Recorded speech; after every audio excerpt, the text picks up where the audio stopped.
Okay. All right. All right. So I guess I'm going to start. Whoops. Hello.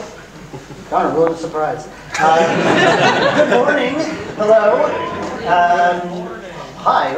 Once again, as Tom said, I've been given the honor of being the first talk at AdventureX for the second year in a row, which means I'm going to be setting the tone for the whole event. So, you know, no pressure. Why don't you go in? Sorry. There we go. So I'm really glad I got that right. Who am I? My name is Gilbert, and I'm based in New York. I founded Wadjet Eye Games, right there. In 2006, almost 10 years ago to the day, and there's actually a cake outside that someone made. So thank you for that. I was later joined by my wife, Janet, and my daughter, Eve, who's 3, hasn't quite learned to code yet, but we're working on it. Over the last decade, we've released 15 games under our name. Some we've written ourselves, some we've published, but we've been heavily involved with all of them. We're not a hands-off publisher by any means, so we have a lot of experience making these games. And so for the last year, I have been working full-time on a game called Unavowed. And it had been in my head for a number of years. It was first inspired by the words of a former BioWare writer named Jennifer Hepler. Here's a quote there, paraphrased because it's a lot longer than that. But she made the point that in a lot of games that are combat-based, you're allowed to skip the cutscenes and the narrative sections to get to the combat. And what she wanted was the opposite. She wanted to skip the combat and get to the juicy narrative stuff. Things like the fighting, the tactics, the min-maxing of gear, that just got in the way. It was kind of a slog, it took up a lot of time and just wasn't enjoyable. And sadly, if you follow this, she got a lot of undeserved flack for expressing this view. I won't get into any of that here. But her words always stuck with me because I really agree with them. I'm a big fan of these mid-era BioWare games like Dragon Age or the Old Republic. And Jennifer actually worked on Dragon Age Origins. And like Jen herself, this was a big inspiration for me. The fun of the game for me was the narrative, the branching dialogue, the choice and consequences, choosing which companion characters to bone. I mean, that's really fun. This was the heart and soul of these experiences for me. And like Jen, this is a game I really wanted to play. So my thoughts have always been, why not make a game where that is the primary focus? This sounds like the game of my dreams to me. It's a game I really wanted to play but didn't exist, so eventually I decided I should make that game. But I kept putting it off because it sounded really ambitious. And so I kept putting it off. And then a few years later, I actually met Jen Hepler at the game developer conference in San Francisco. And we started talking, and it turned out we were old friends. We went to summer camp together when we were 13. We hung out at each other's houses, and I had been following her career for years, and I had no idea. It's been 25 years, and she changed her name when she got married, but it was this bizarre, serendipitous thing. And if I was looking for some sign from the heavens that I should make this game, then I couldn't find anything more clear. So it was time, and I was going to make this game, Unavowed. And I was in a very good position at this point to do so. I had, like I said, 10 years making games, 15 games altogether. I built a really great foundation of knowledge and experience. So there was never going to be a better time to make this game. And I already had my title, and I already had my setting. I was going to make a dark urban fantasy set in New York, inspired by things like the Dresden Files, World of Darkness, and Hellblazer. I love all of these things. And I was really super psyched to make this game. So I sat down and I started working on designs, and I was really excited. I'm like, yes, I'm going to do this.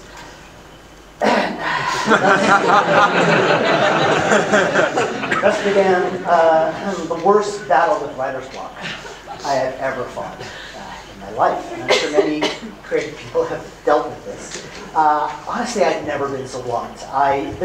There was progress, there was forward momentum, but it was agonizingly slow. And it really did a number on my self-esteem for a while. My first thought that it was only due to the large scope of this project. Like the BioWare games, I was inspired by.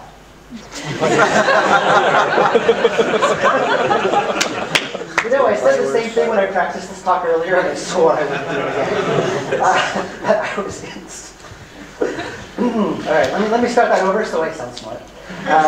Like the BioWare games I was inspired by, you have access to 5 companion characters, of which you can choose 2 of them to go out with you.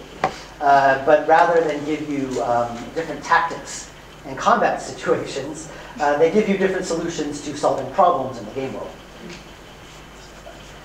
For example, this character is sitting down, his name is Logan. He can talk to ghosts, and by doing so, they'll give you extra background detail, which could, for example, be used to gain favor with an NPC or help solve a problem in some other way.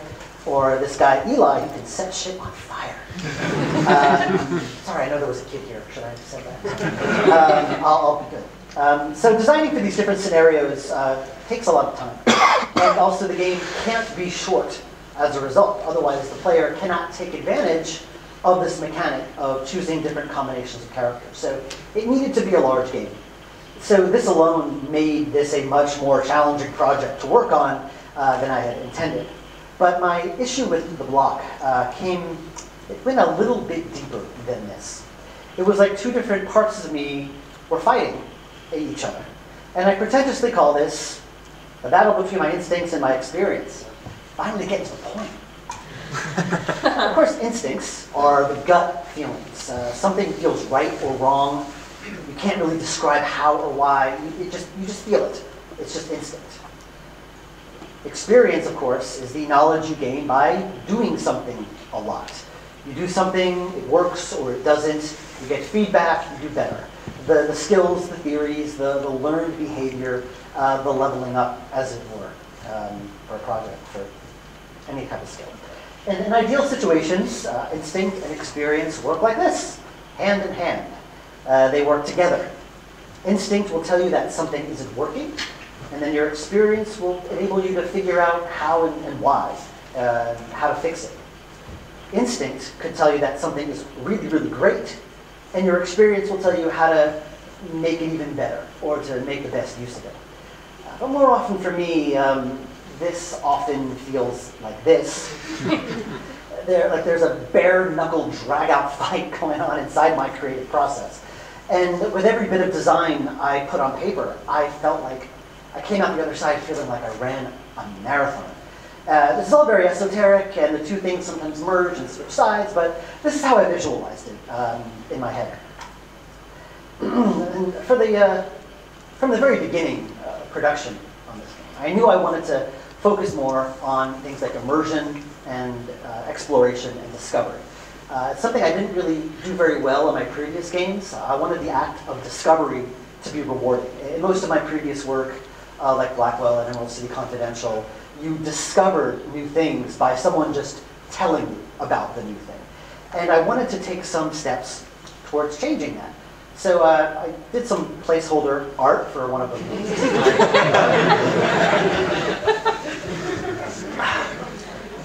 This is from the very first mission of the game, after you've been recruited into this secret organization called the Unavowed. You and your 2 companion characters are looking into some strange cult happenings in the East Village. This room is the basement of an abandoned building. And I knew when I was kind of fleshing out this area, there'd be a sacrificial altar, and a ghost, and a dead body. I know it's obvious when you look at that picture. But as I was working on this image, my instinct kind of took over. I thought that even though there's a ghost there, that the room itself was a bit boring. And I wondered if I could kind of make it more visually interesting. And just out of nowhere came this thought, what if the basement was half forest? It's the result of some magic that's being performed there. It was pure instinct, and I liked it, so I just went with it. So I took all my art and my art talent, and I added a forest. Damn. If only I could get away with using art like this. It would be so much easier. Anyway, here's the final. I think this is pretty cool. My instincts were pretty spot on in this instance. And when all the elements were in the game, my experience kind of butted in and told me that this was wrong. There's just too much going on here. I'm asking the player to process 3 big things at the same time, within seconds. You know, you get to, oh my God, there's a forest here, and there's a dead body on the floor, and holy crap, there's a freaking ghost. And since this is a 2D game, I can't really direct the player's point of view. In a 3D game, that's a lot more possible. You can, kind of direct the player's movements in a more natural way, so you could discover all these things in a more well-paced fashion. But with a 2D image just thrown up there, you're not really discovering it. You're just walking into the room. I knew this would be very overwhelming to players just coming into the room for the first time. And this is what my experience has taught me. This is what probably would happen, and I knew I had to fix it. So my instincts wanted this awesome room, but my experience was the strict teacher telling me no. It was like my gut versus my brain. And this was agonizing. I knew I had to get these two sides of me to work together, or else I couldn't continue working on this game. I was really stuck. So I had to take a few steps back and try to remember what my goals were. I wanted the players to feel rewarded for discovering something themselves. And that wasn't happening. Whoops, hello, go back. And so I need to slow things down and enable the player to discover and process this stuff in their own time. So the first thing was the dead body. That was easy. I threw a blanket on it. It stands out, but it's not immediately obvious. So it requires the player to kind of explore and look around the room with their eyes until they see it. Then they remove the blanket and, oh God, dead body. So that was the easy one. That took no time at all. The ghost was a slightly trickier problem. After several days of trying different things and thinking about it, I realized that the issue wasn't that there was a ghost in the room. The issue was that this is the first time you encounter a ghost. So amidst all of this basement forest and crazy stuff going on, you learn about ghosts and how they work right after discovering something else. So this is a lot of new information piled up on top of new information, which is just overwhelming. This is something my experience has taught me would happen, because I've made this exact mistake before. So I fixed it by introducing the ghost in another room of the building. You are free of most major distractions here, so you can absorb this new development pretty easily. And when you go into the basement and find the ghost, it's something you've already digested and means you're not choking on it. I also wanted the player to work a little bit to discover the forest in the first place. So I turned the lights off. And you need to use Eli's fire magic to add a bit of light, which reveals a fuse box that you can fix to turn the lights on. So basically, I added the extra bit of lore about how, since this is a magical forest, it protects itself from fire, which is why the fire can't extend beyond that point. And yeah, I totally created lore to justify a design decision, which happens more often than you think. So, yay, after several weeks of tearing my hair out, I finally got both sides of working together, hand in hand, into the sunset. And the results were very good. I was very happy with how this turned out. But it doesn't always end up so happily. I mentioned earlier that I wanted to focus on immersion and discovery in this game. And I wanted to do that by allowing you to explore a place instead of just a battle. In most of my previous games, you navigated the world by clicking items on a map screen. So I decided early on, no map screens. Aside from one, Unavowed takes place within all 5 boroughs of New York. So to get to these boroughs, you kind of need a map, and the subway seemed like the most obvious place to put it, so it was unavoidable. But once you're in a borough, once you're in a hub area, you're there. You explore it by going from point A to point B with no interruptions or any fancy transitions. And I didn't know it at the time, but this decision made things very difficult for me. One thing my experience has taught me over the years is to keep things efficient and tight. I don't like padding. Padding bothers me. And I don't like it when I play games that are padded, and I try to avoid it in my own work. And here I was deliberately making the players do more. Rather than just selecting items on a map screen to get to a place, I'm making you walk. I'm making you hoof it. So to negate this, I really had to spend a lot of time designing each area to be as walk-friendly as possible. So here's a quick sketch of the Staten Island map, one of the hub areas in the game. Each square represents one background, one room to walk through, and I kept it pretty tight. There's 9 backgrounds here. You can even see here, 3 locations could be accessed from one room. And I was very proud of this. It's a very efficient, tight map, and I made sure that there was something relevant and important on every screen, no padding at all. And everything was going great, until I started putting together the gameplay and the characters and dialogue for this room, the police station exterior. Here you need to speak to this police captain, whose name is Joy Harrison. And I like to keep things efficient, so I put her outside the police station. But for some reason, when I sat down to write her dialogue, I just couldn't get into her head for some reason. I knew who she was, I knew what her backstory was, but I just couldn't get there. Something was wrong. This was instinct kind of rearing its ugly head again. And I couldn't continue until I figured out why, because everything I was writing was coming across sounding very hollow and shallow and superficial. I just wasn't gelling. And it took days of trying to, banging my head again, before I realized the problem. I couldn't get into her head because I didn't know why she was outside. What is she doing there? My experience, of course, taught me that it's better to have her outside, keep things efficient, don't waste the player's time, don't have padding, tick all the right boxes on my list of the right things to do. But now my instincts were telling me this was bad. The obvious thing, of course, would be to add another room. Enable the player to go inside the police station, and you can talk to her there.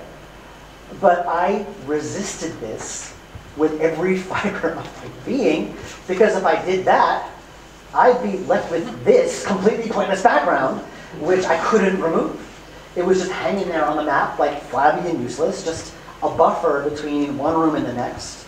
And it went against everything I had learned about good design.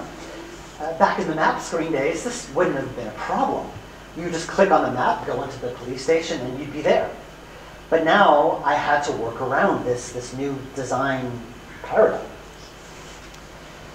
And I agonized over this, kind of maybe more than I should have. I kept trying to think of reasons why she was outside. Maybe she's on a smoke break, maybe she's drinking coffee, maybe she's on her phone. I rejected all of them. None of them felt right. None of them helped me get into her head. And I eventually decided, oh, she's waiting for the bus. That bus stop wasn't there originally. We added that, put her at the bus stop, and then I'm just like, this is dumb. What am I doing? I realized finally what the problem was, and that having her on the street removes all of her authority. She's in a position of power, and the plot and story kind of rely on her being in that position of power. So there was no way around it. I bit the goddamn bullet, and I added another location, and I put her inside. I stopped short. Usually a police captain would be in an office. I stopped short of doing that. I put her at the front desk, and I justified it by saying they were short-staffed and she was at the desk. But it worked. Envisioning her at this desk, surrounded by mountains of paperwork, enabled me to get into her head very quickly. Because I knew what she was doing and I knew what she was thinking. And her dialogue was all written in a day. It got done very quickly. So experience, instinct rather, won over experience in this case. But I still had this empty friggin' background, and it bothered me like crazy. I just couldn't let this go. So I created another character who was waiting for the bus and on his phone. I had to do all those things. and put it here just to make it a little bit more interesting and less, and not totally pointless. And the ironic thing is, this character, whose name is Donnie, ended up being one of my favorite characters in the game so far. So I guess it all ended up okay. So wrapping up, because I know you all want to do Q&A. These two scenes that I talked about, the basement and the police station, were just two examples out of many. I could talk about more, but I don't have a lot of time. And while telling you about them, only took a few minutes each. Experiencing them, dealing with them, took several weeks of my time. It can be a slow, painful, grueling process. And sometimes you got to ask yourself, gosh, is this worth it?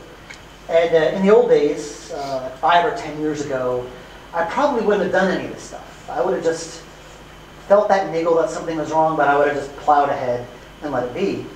And the advantage to that would have been that I would be a lot further along in the design process than I currently am. Instead, I'm wasting several weeks at a time trying to make this work, trying to make my instincts and my experience, my gut and my brain happy. And when this game eventually comes out, no one will know the hell I liked it. And many people will say it sucks regardless. But if my experience has taught me anything, that it's when I'm happy with my own work, then the players are happy too. So I still think it's worth it. Thank you very much.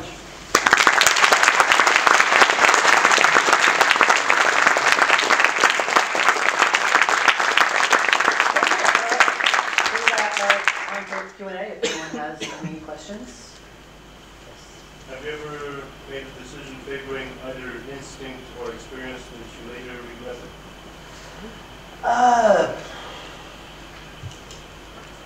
I mean, it's not so much that I regret it. Like, I still regret having that extra background in there, but I've just learned to accept it and live with it. I sometimes go back and change things. I know that for there's this one scene of the game where I added this big climactic scene because I felt that it needed a big climax.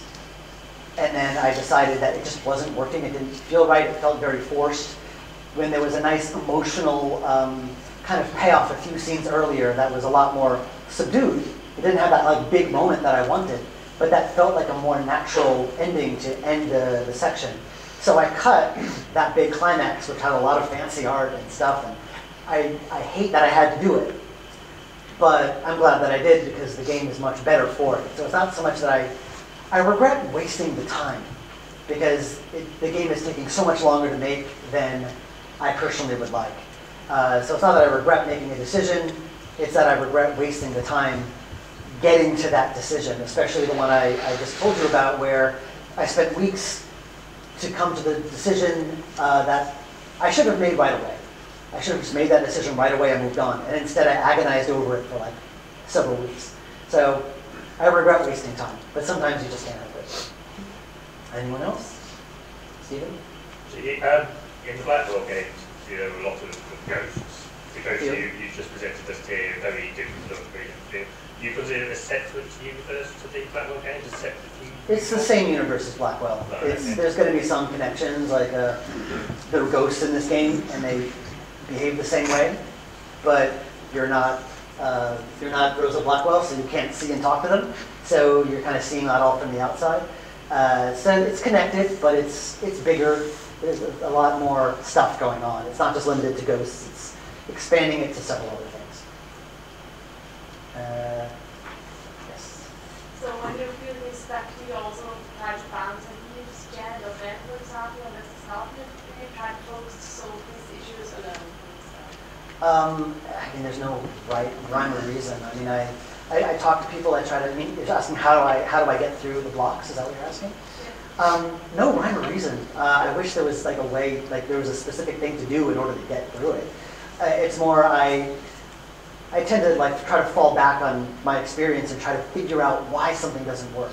Because whenever I work with a developer, whenever I'm working as a producer or publisher, I have that distance and I can be like, this doesn't work because X, because we've done this before and no one liked it, so we should do something else instead.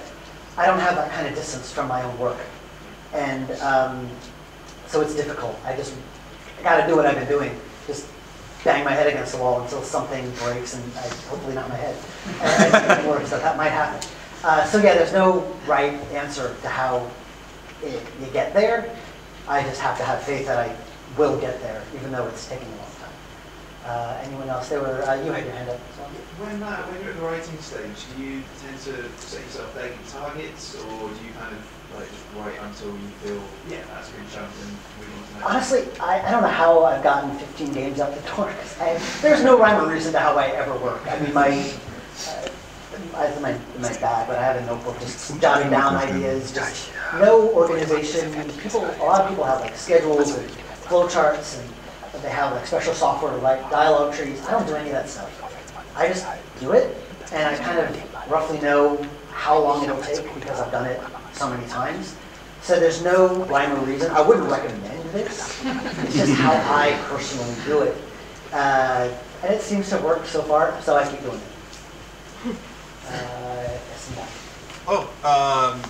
You said no walking around padding and such. What are your feelings about double-clicking on an exit to instantly teleport there, or like in the case of the Sins of the Fathers remake, you can right-click to just teleport around the screen?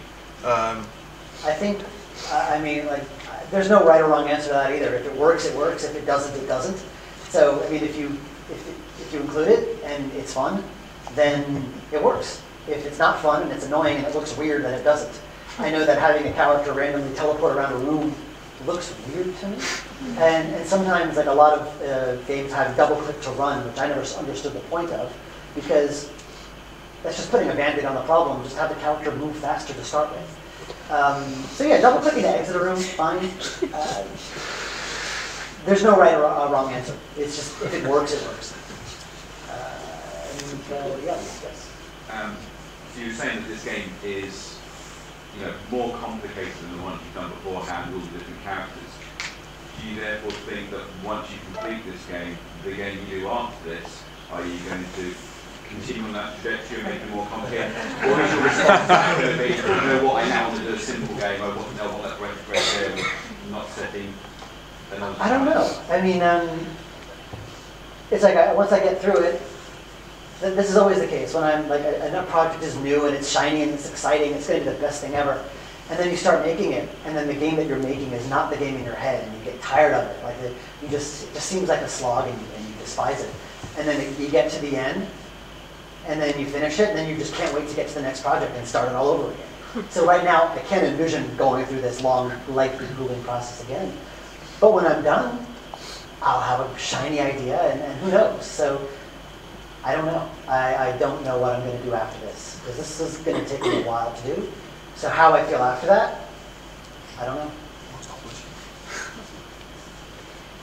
You mentioned that in this game, you have to choose 2 extra characters to do the whole, to go through the game. So I'm guessing that depending on the characters you choose, it's going to be a different gameplay or a different playthrough. So I wanted to ask 2 questions. One, how different would one playthrough from other be? And 2, how different has it been to create such a game as opposed to a linear adventure game? It's reasonably different. I mean, some missions or some areas are more different than others. As I've kind of gained more comfortable with the format, I feel like I've gotten better at it. Like that Staten Island section, things are so different depending on which characters you choose, and I'm very proud of how that turns out. Like the ghost that you saw in that scene is the wife of another character, so if you have the Ghost Whisperer, he can help you gain favor with that other character, and if you don't have that Ghost Whisperer with you, you don't get that. So you go through the scene in a different way. So I'm trying to make it different, trying to have that sense of when you complete a mission, you wonder what it's like if you could go back and play it with someone else. To try to kind of bring a little bit of replay value and encourage discussion among players, that kind of thing. Sorry, what was the other question? How different has it been to create such a game as opposed to a linear adventure game? It's been very different because there's just a lot more of it.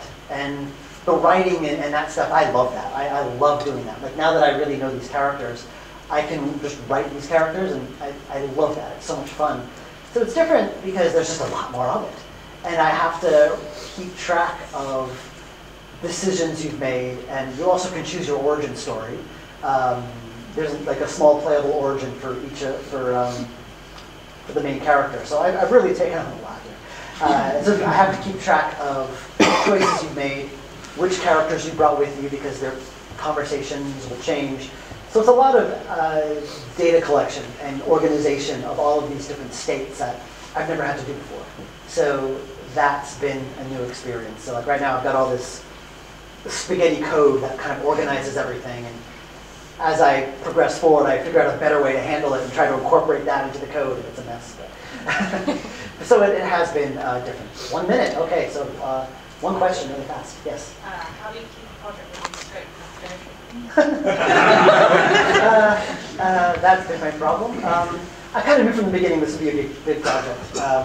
But fortunately, I'm in a position, even financially, where I can do it, because I've got 15 games kind of earning money for me that can kind of pick up the slack while I take my sweet time making this one. So keeping it within scope, it's already big. So I'm trying not to add more. But there's, really, I don't know. It's 15 games, 10 years is quite a lot of games. I'm just wondering how you did it before as well, like with specific. like I said, I have no idea. I just did them. I have no rhyme or reason, no scheduling. They just happen. Some of them are very short, and some of them I publish, which takes less time for me.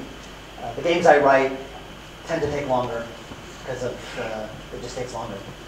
Do we have time for one more, or is that it? You've got about 30 seconds. Okay, quick, yes. How are you going about testing this like Really, I go into more like events and putting it in front of people, so more people will test it.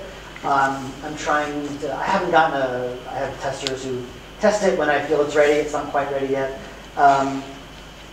That's going to be interesting, because there's a lot of varying paths, and they all need to be tested. So that'll be a challenge. We'll see. I guess that's it, and that's it. Thank you.